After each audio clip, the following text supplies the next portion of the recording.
Olha, para começar nossa conversa hoje, tem uma citação que eu acho muito, muito forte. Diz assim: esse estado de vida de budidade pode ser descrito em termos contemporâneos como um estado de felicidade absoluta e indestrutível, Uhum. não afetado por mudanças ou dificuldades circunstanciais.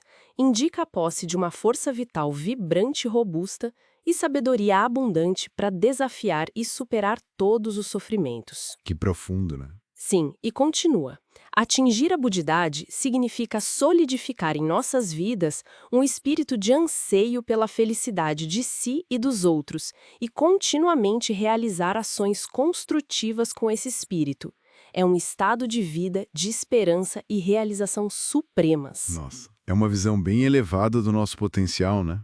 Exatamente. E é sobre isso que a gente vai conversar hoje, né? Explorar esses diferentes estados que a gente vive e esse potencial incrível que está dentro de nós, usando como base os conceitos do budismo. Legal. Todo esse material, é bom dizer, vem do site socaglobal.org. É um recurso muito rico para quem quiser se aprofundar. Ele é mantido pela Soka Gakkai, que é uma organização budista internacional que trabalha com paz, cultura e educação. Sim, baseada no budismo de Nichiren. É uma fonte bem interessante mesmo. E a chave para a gente entender isso hoje é um conceito chamado os 10 mundos. Parece meio complexo, talvez. Mas é como se fosse um mapa das nossas experiências internas. Isso, perfeito. E o mais importante, eu acho, é entender que não são lugares tipo reinos externos, sabe? São estados de vida. Que estão dentro de todo mundo. Dentro de nós, exato. A cada momento, a nossa vida está manifestando um desses 10 mundos. Ele meio que colore a nossa percepção, guia nossas ações naquele instante. Entendi. Então vamos começar a olhar esse mapa. Quais seriam os estados, digamos assim, mais baixos ou desafiadores? Bom, a gente começa pelo que chamam de 3 maus caminhos. O primeiro é o estado de inferno. É pura angústia, sabe? Raiva, frustração intensa, aquela sensação de estar preso no sofrimento sem liberdade nenhuma. Pesado. É. Depois vem fome, ou o mundo dos espíritos famintos. É quando a pessoa é dominada por desejos que nunca se satisfazem. Pode ser desejo por coisas materiais, poder, status, reconhecimento. É uma busca sem fim, que nunca traz contentamento real. Tipo um vazio que nunca preenche. Exatamente. E o terceiro desses maus caminhos é animalidade. Aqui, a pessoa age por puro instinto. Busca só o prazer imediato, o benefício próprio agora, sem pensar muito nas consequências, sem um senso ético ou moral mais apurado.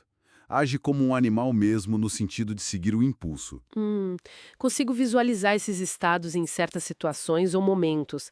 E depois desses três? Aí vem o quarto estado, que ainda é considerado um caminho inferior, que é o mundo dos asuras, ou ira, animosidade. Aqui o que manda é o ego. É a pessoa obcecada por ser melhor que os outros, sabe? Ah, comparação constante. Isso, cheia de arrogância, mas muitas vezes disfarçada. Muita inveja, uma tendência a distorcer as coisas para parecer superior, para se colocar acima dos outros. É uma luta constante por reconhecimento, mas vinda de um lugar de egoísmo, de rivalidade. Entendi. Esses quatro primeiros parecem bem focados no sofrimento ou numa visão distorcida, né? Sim, são chamados os 4 maus caminhos justamente por essa característica de sofrimento e negatividade. Depois deles, a gente entra nos estados que são um pouco mais neutros, talvez, mas ainda muito influenciados pelo que acontece fora. Certo. Temos o estado de humanidade. É o nosso estado mais comum, digamos assim. É quando a gente está calmo, tenta usar a razão para controlar os impulsos, tem uma certa consciência de causa e efeito. É a nossa base, mas ainda somos muito vulneráveis a influências externas boas ou más. O nosso normal, por assim dizer. Isso. E aí tem o estado de céu, ou alegria, às vezes chamado de êxtase. É aquela felicidade que a gente sente quando consegue algo que queria muito, sabe? Depois de se esforçar. Uma conquista, um prazer. Ah, a alegria da realização. Exato. Só que tem um porém. Essa alegria é temporária. Ela depende das circunstâncias continuarem boas, depende daquele desejo continuar satisfeito. Não é uma felicidade duradoura por si só. Entendi. Então, esses 6 primeiros, inferno, fome, animalidade, ira, humanidade e céu, eles parecem muito reativos, né? Dependentes do que acontece ao nosso redor. Exatamente. São os 6 caminhos, e a característica principal é essa dependência de fatores externos. Mas aí é que fica interessante, porque existem os 4 mundos nobres. Ah, aí a coisa muda. Muda, porque eles exigem um esforço consciente para serem alcançados e mantidos. Começa com os ouvintes da voz, que é o estado de aprendizado, e os realizadores da causa, o estado de absorção. O que eles têm em comum? Ambos representam um despertar parcial para algumas verdades da vida, como a impermanência das coisas.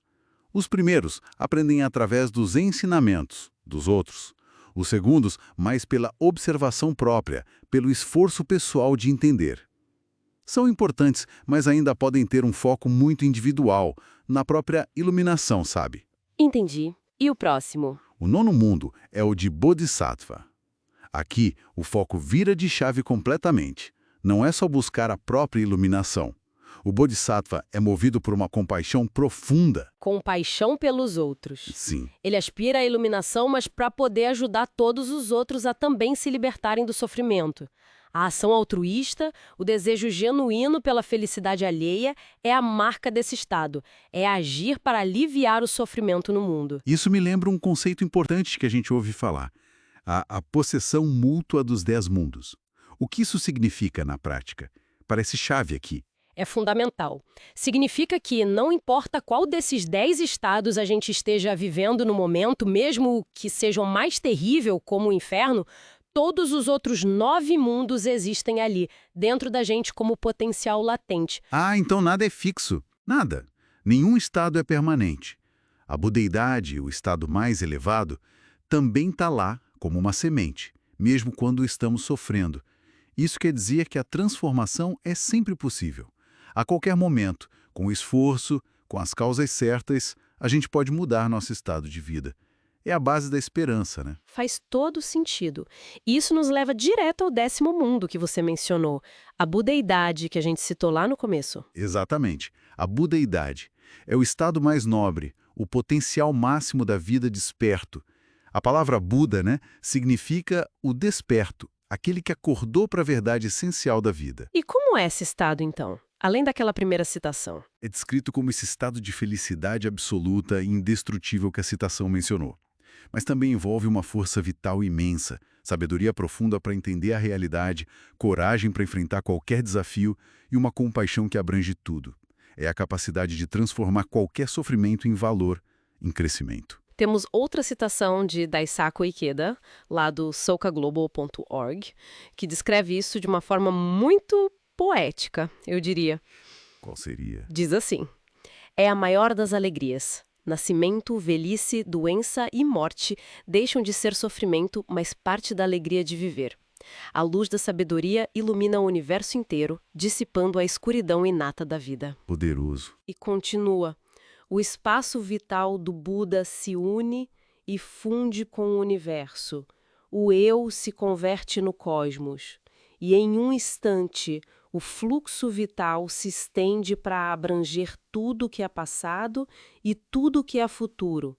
Em cada momento do presente, a eterna força vital do cosmos emana tal qual uma gigantesca fonte de energia. Uau! É uma descrição que muda a perspectiva, né?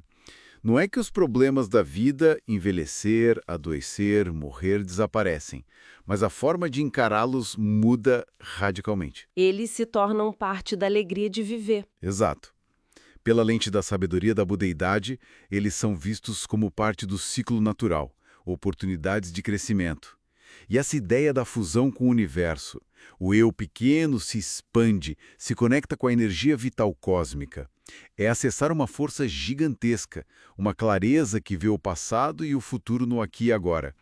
É muito profundo. Fica quase como um convite, né? Para cada pessoa buscar despertar esse potencial imenso que já existe dentro de si.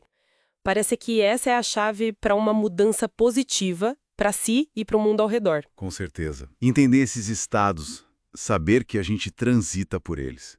E principalmente saber que temos o potencial da budeidade.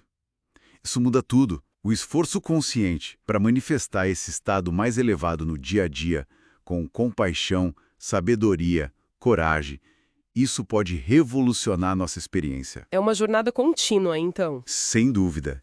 E talvez a reflexão final seja essa. Como podemos, no meio da correria, dos desafios, das alegrias do cotidiano, como podemos ativamente escolher nutrir e trazer à tona mais dessa budeidade inerente? Como podemos viver mais a partir desse lugar de força e compaixão? Acho que aí reside uma grande chave para uma vida mais plena e significativa.